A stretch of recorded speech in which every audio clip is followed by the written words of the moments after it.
social drinking and social smoking is enjoyable and people feel happy, but it does have its own impacts on health. I'm Dr. Vanaja Reddy from Apollo Jubilee Hills, Hyderabad, and I'm a consultant psychiatrist, and I have 17 years of experience in psychiatry, and I'm a UK returned doctor. Today I'm going to speak about smoking and alcohol addiction. Smoking, which has a nicotine most of the time, it could be strong and it could be mild in the cigarettes, but this smoking to little bit extent may not cause big health issues, but once it becomes an addiction, for example, smoking a whole packet or 10 cigarettes a day or 20 cigarettes a day definitely causes health impacts. It initially causes health impact on the lungs, later on liver, and then finally to the blood vessels, heart, and then brain. But when it comes to the brain, it's quite debilitating because it disturbs the neurotransmitters and it disturbs the nervous mechanism, and it causes anxiety, depression, and when you stop smoking, it can lead to withdrawal symptoms, and it also can cause to some mental health issues like psychosis or bipolar diseases. So overall, smoking, people think that it is just a pleasurable thing to do, but it has its own impacts. So first thing, if you're mild smoker, that is 2 or 3 cigarettes a day, you can easily cut it off by yourself by weaning them off from 3 cigarettes to 2 cigarettes a day to 2 cigarettes to 1 cigarette a day, and then finally stop it. But when you're addicted to 10 cigarettes and 20 cigarettes a day, it's quite difficult to stop by yourself. So that's when you have to seek a de-addiction specialist or else a consultant psychiatrist who are going to put you into de-addiction of smoking, de-addiction of nicotine. So the initial steps usually would be cutting down on smoking right away and adding de-addictive medicines and also relaxative anti-anxiety medicines. At the same time, natural things like yoga, meditation, walking, fitness like sports also help in reforming yourself.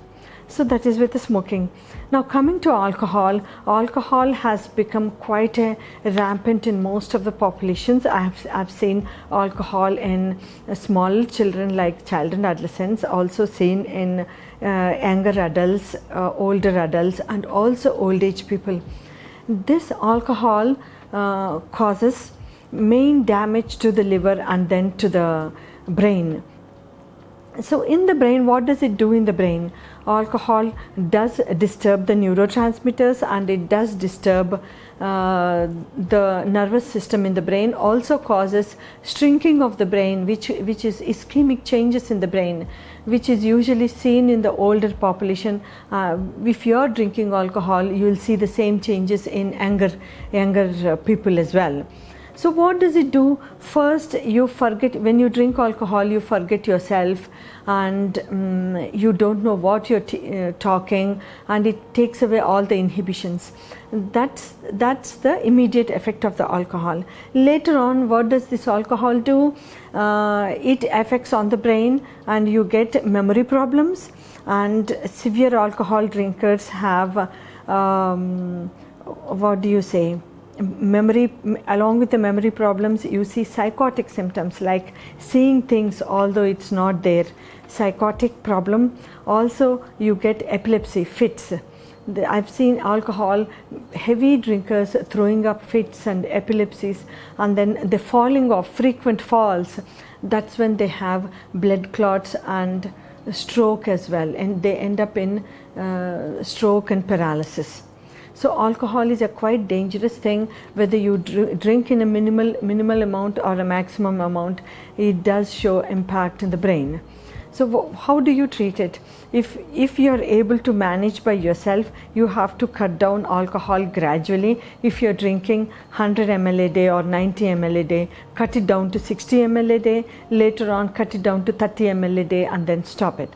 But if you're a heavy drinker and binge drinker, you do have de-addiction centers, and you do have consultants help here. So consultant psychiatrist can do de-addiction on you. And also once you are de-addicted, de-addiction medicines are given and you are off alcohol. To take away the cravings, there is a medicine which psychiatrists prescribe to get away with the cravings. Cravings is a major issue where although you are de-addicted and there's no alcohol in the system, you have left it, sometimes the cravings can be bothering. With the cravings, you go and seek drinking again. So for that, there's another medicine, special medicine which psychiatrists prescribe. So always seek help with heavy alcohol users or heavy smoking users.